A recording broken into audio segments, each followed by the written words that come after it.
Hey, this is Alzay Calhoun with Coveted Consultant, and today I'm talking about how to explain your services. And we're going to break it down like we're talking to a 5-year-old. Now, you probably have heard that analogy before, but let's spend some time with it and see what insight it really gives us. So let's start with the fact that we know that our client is distracted. Just like a 5-year-old, they've got a whole lot of things going on. Let's acknowledge that they have their own priorities before you showed up. Right? So before they talked to you on the phone that day or before they met with you, there were other things that were already important besides talking to you. So you've got to make sure that you get their attention quickly. Whatever it is you have to say, whatever that big benefit is, whatever that big thing is that will keep them locked in on you, bring that to the table first. Make sure you have their attention. Second is be brief. Right? So you know you're not going to have a lot of time to talk to them. Even if you have a full hour meeting, you're really only going to have their attention for the first few minutes. So make the most of that first few minutes. Be brief, be strong, be powerful, get their attention quickly.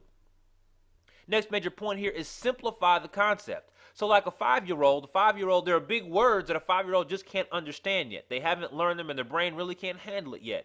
And your clients are the same way. Right? There's certain vocabulary that you know as an expert that you've mastered that maybe they've heard before, but they haven't mastered the same way. So save on the fancy vocabulary and only communicate the essentials. Whatever they have to know in order to understand what you're describing, what you're explaining, only give them that. Only tell them that. Also here is tell them how to begin. So as you simplify the concept, tell them how to begin. Help them clearly understand what the first couple of steps are, and then tell them how this situation ends. Tell them what happens at the end. So that way they can clearly understand what they have to do to get started, and then once they get started and walk down the path, they know what they get. They know what they earn at the end of the story. So simplify that concept, tell them how to begin, and also tell them how it ends. Next major point, remember that the client has to make their own decision. So just like a 5-year-old who doesn't want to go somewhere, they can be a beast to try to carry around. They can be a heavy weight to try to manipulate, right? We don't want to do that. We want them to make their own decision. So let's help them do that. Do not force them. Don't force that client to do anything that they don't want to do. Do not beg them. Do not beg your client to do anything that they don't want to do. If they don't see it in their best interest, don't oversell it.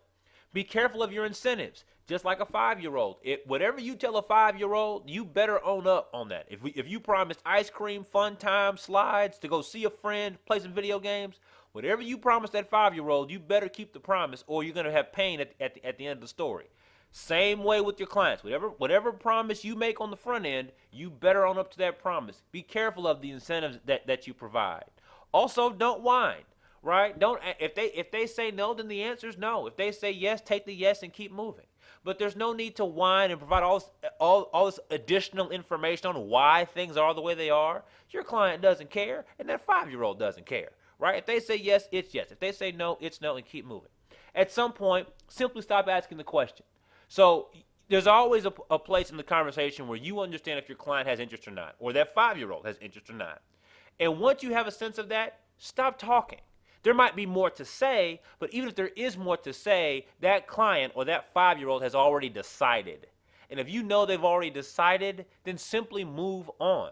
Don't waste your breath trying to ask a question that you won't get a good answer to because your client or that 5-year-old has already decided something different.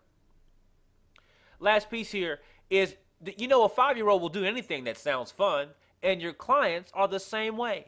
If they know that interacting with you is going to be a pleasurable experience, then they're all in it. If they know it's going to be fun for them to interact with you, then they'll be all in it. 5-year-olds, and the same thing for clients. So when you communicate with your clients, be excited and be exciting, right? Actually have interest in what it is that you're offering to them because you believe in it.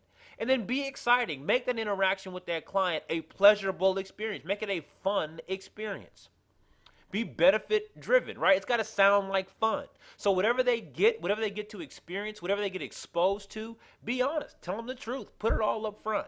Again, we want to make this something that your client or that 5-year-old really wants to join in on. Be straightforward. No need for long, flowery stories. If they get this, then tell them that they get it. If they don't get something, tell them that they don't get something. But be straightforward. Last here is make sure that your client knows and that 5-year-old knows that you are going to have fun without them. Whether or not they come along with you in this with this engagement or this experience, you're going to go anyway, and it's going to be a whole lot of fun without them. And they have to decide if they want the fun or not, right? So this is all about trying to help you better explain your services instead of using kind of the rote, static way that consultants talk about their products and services. Instead, break it down like you're talking to a 5-year-old and remember what you have to do and how you have to behave to get a 5-year-old to be excited. Treat your clients the same way. It's not about being condescending. It's just about being as real and about being as natural as you possibly can. The same way young children can pick up your sincerity when they talk to an adult is the same way that a client can pick up your sincerity when they talk to you. So give them as much honest, natural, wonderful energy as you can and see what happens when your clients respond. Good luck out there.